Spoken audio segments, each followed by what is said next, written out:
Welcome back, everyone, to Song by Song, the Music Note Explorer. We've got a great show lined up for you today.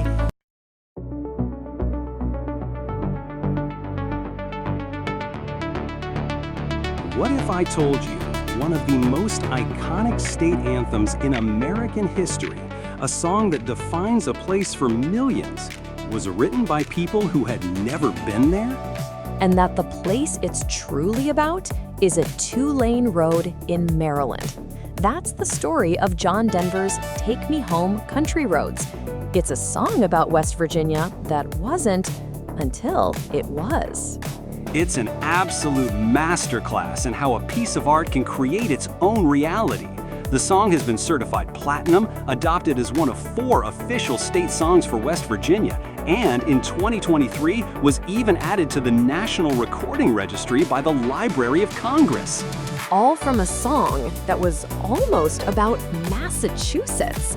The writers, Bill Danoff and Taffy Nivert, literally picked West Virginia because it had the right number of syllables. It just sounded better. It's a story not about geography, but about the idea of home.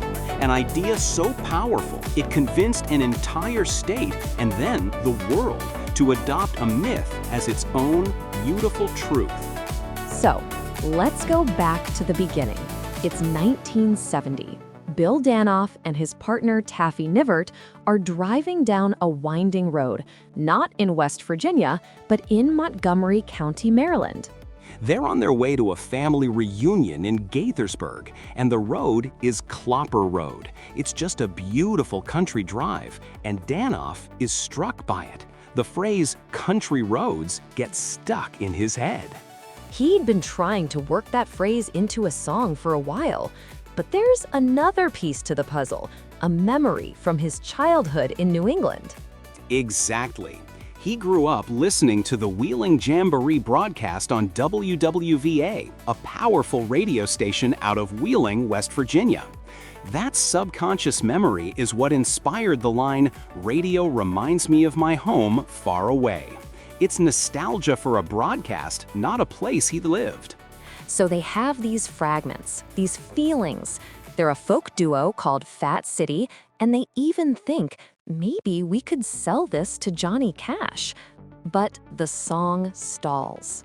Until late December 1970, they're the opening act for a rising folk star named John Denver at the Cellar Door, a famous club in Washington, D.C.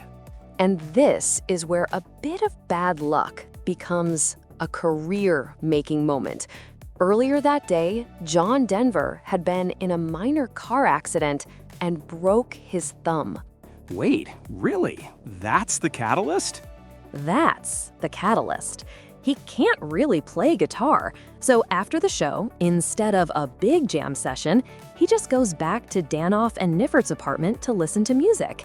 They decide to play him the little unfinished piece they have about country roads. And Denver's reaction is instantaneous. He says, "That's a hit song. I have to have it." The 3 of them stay up all night finishing it. They're just throwing out lines, as Danoff described it. Nivert reportedly grabs an encyclopedia to look up facts about West Virginia to add some color. That's incredible. They're reverse engineering the feeling of a place they've never seen. And the very next night, December 30th, 1970, they perform it live for the first time. Denver's on stage, and Nivert is right there with him, holding the lyric sheet with the freshly written words. According to Danoff, the audience gave them a 5-minute standing ovation. They knew right away that they had something truly special. So they go into the studio in New York in January 1971 to record it. Musically, it's pretty straightforward. Key of A major, a moderate tempo of 82 beats per minute, it has that gentle, flowing feeling. But the path to release was not smooth. The initial version flopped.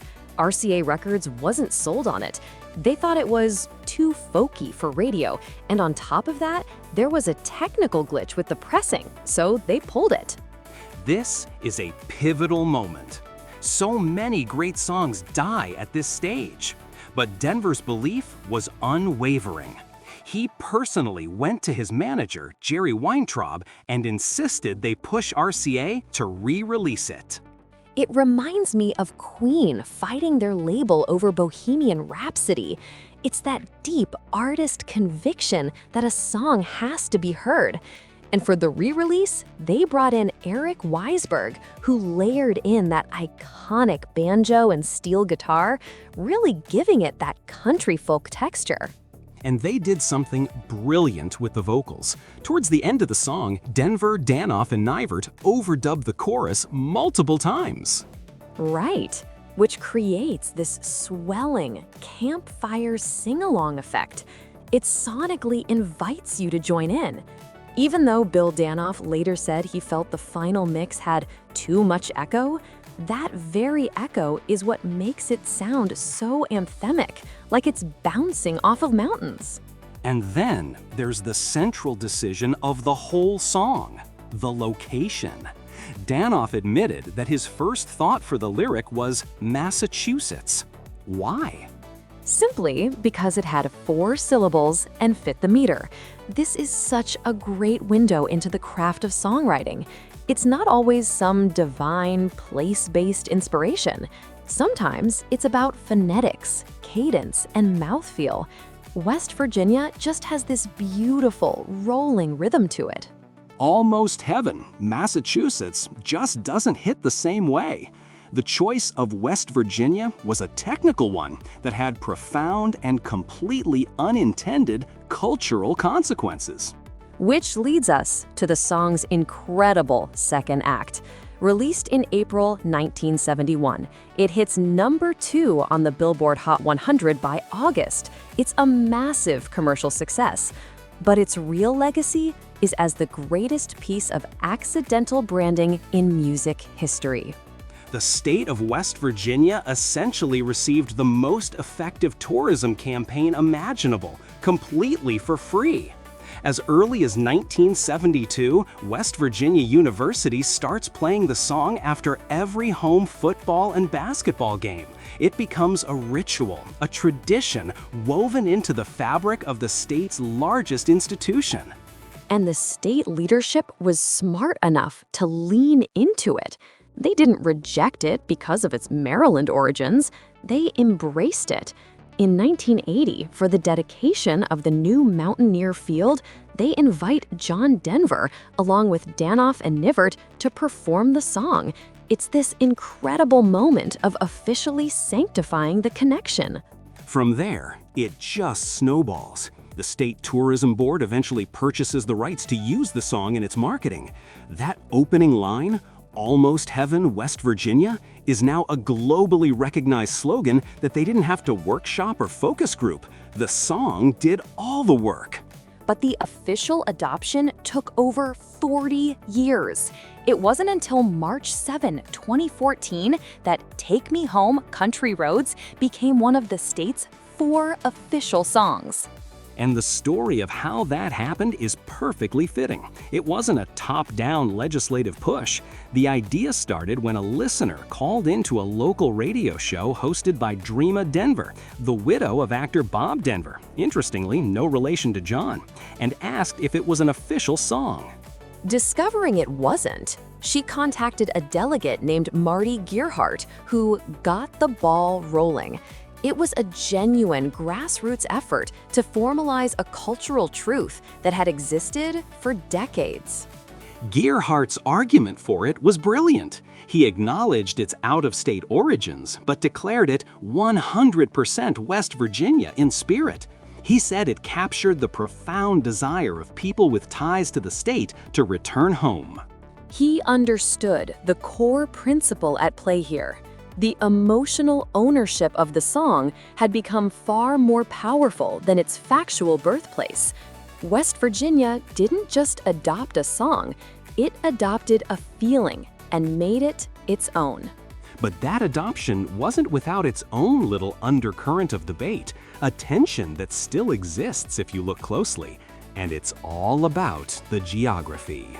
Right. The two most prominent landmarks mentioned in the lyrics are the Blue Ridge Mountains and the Shenandoah River. Any geographer will tell you those are primarily features of Virginia, not West Virginia. A tiny sliver of West Virginia's eastern panhandle does touch them, but it's a stretch. So for decades, you've had this diverging narrative. On one hand, the literalists and Virginians saying, hey, he's singing about our state. And on the other hand, you have the entire cultural weight of West Virginia and the world's perception, which has completely embraced it. This is the ultimate battle between geographic truth and emotional truth. The songwriters were artists, not cartographers. They were pulling evocative imagery from an encyclopedia to paint a picture. They chose words that felt rustic and beautiful and fit the melody, not words that would pass a geography exam. And this is where the audience becomes a co-creator of the art's meaning. When someone from West Virginia sings that song, they are not picturing a map. They are picturing their home, their mountains, their feeling of belonging. The song becomes a vessel for their own identity. It's such a powerful case study in how a brand or a story can be adopted and reinterpreted. The collective belief in the song's West Virginianess became so strong that it effectively overwrote the text itself. That belief was cemented when the song was played at the 2010 funeral of Senator Robert Byrd, a towering figure in the state's history. At that point, any debate about the Shenandoah River became irrelevant. The song had become a sacred text. And from that sacred local status, its legacy just continued to expand globally. The story of country roads today is about its incredible adaptability. It's been covered more than 150 times in at least 19 languages. Everyone from Ray Charles, whose version Bill Danoff called his favorite, to Israeli singer Hanan Yovel, who sang it in Hebrew but kept West Virginia in English. Its international journey is wild. It became a quiet hit behind the Iron Curtain in countries like Romania and Czechoslovakia. There are reports it became hugely popular in China after President Nixon's trip in 1972, when a cassette of American music was shared. And then there's the Studio Ghibli effect. The 1995 animated film Whisper of the Heart uses the song as a major plot point. The main character, a girl in Tokyo, writes a parody version called Concrete Roads about her urban home. That's brilliant. It perfectly captures the universal theme. A WVU professor named Sarah Morris studied its global impact and concluded that its power lies in its ability to be reappropriated. Anyone, anywhere can use it as a template for their own feelings of home. We see that appropriation happening over and over.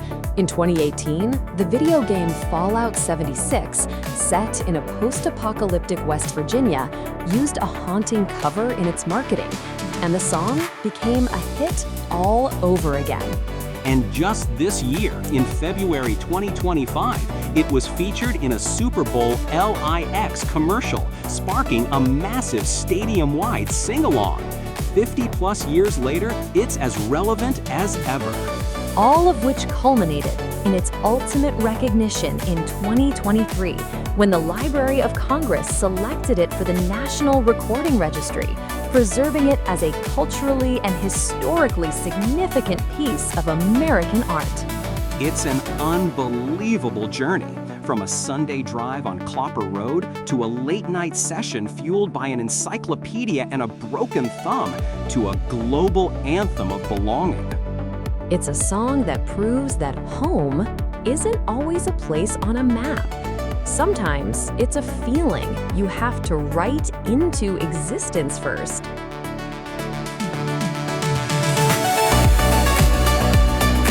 Welcome to Word'em!